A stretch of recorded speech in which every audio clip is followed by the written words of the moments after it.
Welcome back. This is episode 6, season 2 of CanvasKiller Critiques. And we're back with a repeat artist, you know what I'm saying, who was on episode 4 of season 1, Malik Roberts. You know what I'm saying? So, what I'm going to do again is read an excerpt from the bio that I found at malikrobertsart.com. Cool. So, Roberts manipulates recognizable images and conventions from art history and the media to dismantle the viewer's perception of reality. The artist begins by breaking down a familiar feeling icon or landscape into its most basic geometric forms. He then reconstructs the picture, layering charged source imagery onto the geometric x ray of his subjects. Bars.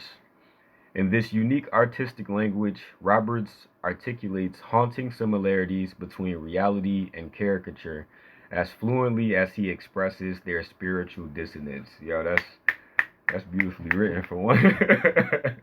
and yeah, certainly the detail that I want us to keep in mind from what I just read is articulating haunting similarities between reality and caricature, and doing so fluently. You know what I'm saying? Which I agree. We're about to see does a great job of. So the piece that we're talking about today is titled "Me Time, Tea Time." You know what I'm saying? And a special PS from the artist. He says, "This ain't digital. This ain't digital." So I'm gonna minimize this so we can see the masterpiece. And ladies and gentlemen, this is a bad man. This is a bad man, yo. All right, cool. So word, like certainly very beautiful shades like throughout. You know what I'm saying? And um the values that he creates. You know what I'm saying? And certainly just by the colors used alone, uh, there's a there's a great warmth. You know what I'm saying? Of course, in any of the warm colors being red, yellow, and orange. You know what I'm saying? We're seeing a lot of those tones that are mixed in with the skin, that are also mixed in with the robe, and for it to contrast the blues that we see that are on the floor, right by where her legs are folded, like more so on the bottom left corner, and then the blue line that streaks within this this seems to be like a structure that she sits inside of, like this cube or diamond like structure, almost that she's sitting in, and so that contrast alone, um, it really it makes the figure, you know what I'm saying, in this woman very like that much more poignant. You know what I'm saying? Yeah, this is a bad man, yo. This is a bad man. So certainly in in what this writing says of the similarities between reality and caricature, right? Because I think that does a great job in accentuating what we're seeing in this painting, in reference to the sharp lines that are creating these shapes that essentially create like this see-through barrier, right? And with her sitting in a meditative pose, you know what I'm saying, and having tea, two things that can be very ritualistic, in the sense of bringing peace and of doing just that, of creating barriers, right? These things that aren't um, tangible outside of body language, right? But they aren't tangible, and it's something that you can you can touch, you can feel with your hands.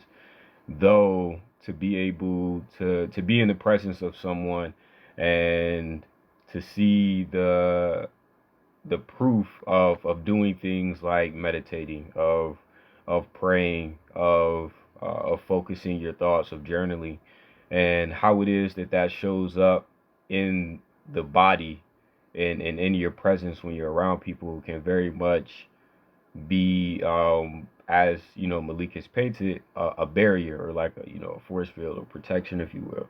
And so yeah, yo, it's really dope to see how literally we're looking at what, one, two, three, these three lines essentially. This white line starting in the bottom center of this piece, and that rise up on the right side of the painting behind her knee and her arm, or her hand rather, and then that move left across the painting toward where you see my thumbnail. Like the simplicity, that three lines, right? And especially how there's a bit of a tone change and shading change, and a finer line that's right behind or right to the left of where you see her neck. It literally simulates like a glass screen, right? Like a glass wall that you can see through, like a prism, if you will, which further reinforces what's written. Just like articulating the similarities between reality and caricature, right? Things that are both real and tangible, and things that are intangible. And so, yeah, Malik does an amazing job. An amazing job. Um, Another one of my favorite parts is the creating of one of the principles of art, which is pattern. You know what I'm saying? And then like a repetition in that pattern. And so, as we're seeing the folds that are inside of the robe that there's a repetition created in that they're used again with the headdress. You know what I'm saying? And it's as though the approach, certainly with the colors used, is different, because here we're looking at, excuse me, what seems to be, of course, a yellow, like a yellow ochre, if you will, possibly some oranges, or some red or crimson tones, and then possibly like some browns and some whites. And yeah, it traps a lot of that warmth that you're getting from these yellow tones, and I'm enjoying that it fades back into more of these like crimson brown, these darker tones that are fading back into the background.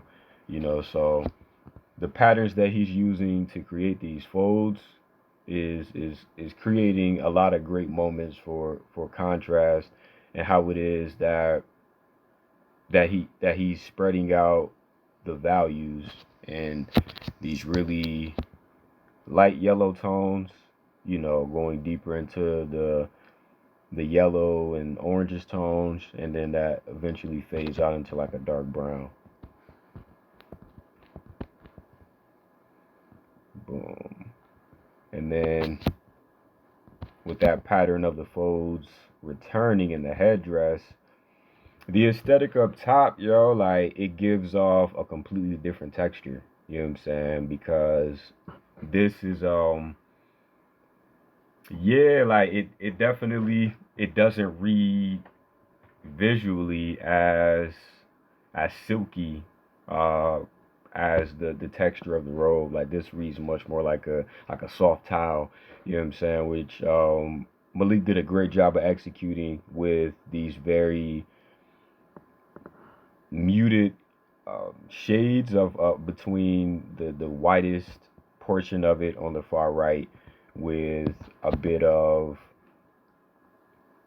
what I would assume to be, like yellows, a bit of yellow, more so blues, and getting your green a bit muddy or kind of pastel like.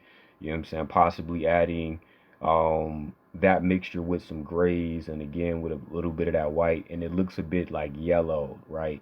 Um, and that transition from the white to that bit of yellow, and then into these more grayish brown, and not even to a full black, except for the parts that have the greatest folds.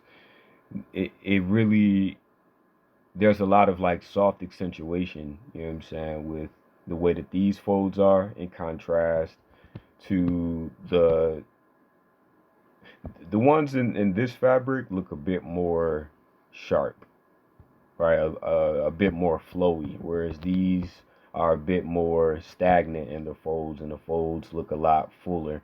The fabric a little bit more fluffier. You know what I'm saying? And Malik did a great job of in the detail, both the colors he used and the transition between each shade. That literally gives a complete different texture to the headdress up top. Yeah, phenomenal, yo.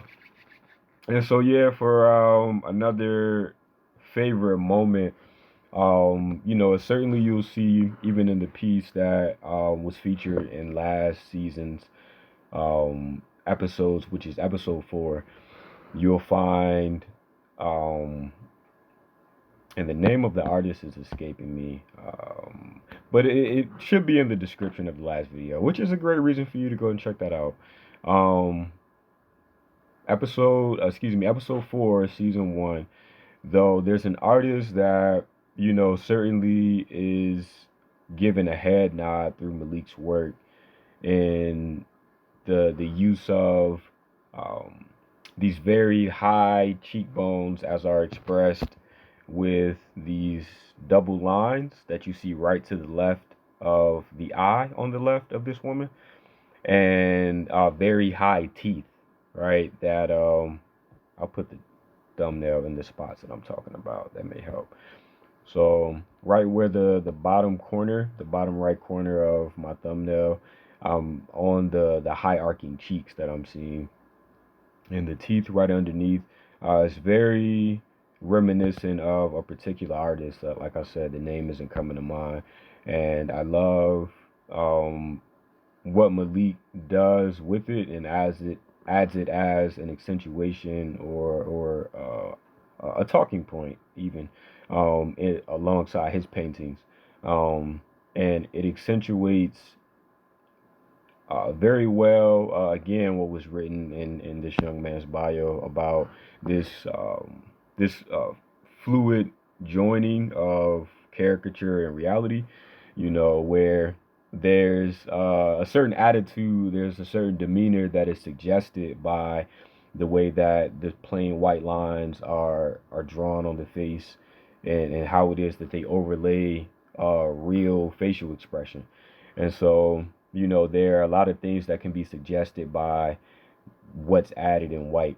And, what I'm enjoying about the face is there's 3 reference points, or 3 um, styles, if you will, that are represented in the face alone. One being the white outline that covers part of that creates the neck, the ear, the cheek, the eye, and then you have that laid over top of a really realistic cubist, almost like a cubist style, and how you see this very sharp piece of the cheek here. It's very sharp angles used, even with the shading that's done on the neck. It's opening up into very exact angles, right? So a very cubist style that you have mixed with some realism in the tones that are used for the face and the lips, and even the nose with the dark shading. And then it goes into this triptych of styles, with the final one being this black and white that's on the right side.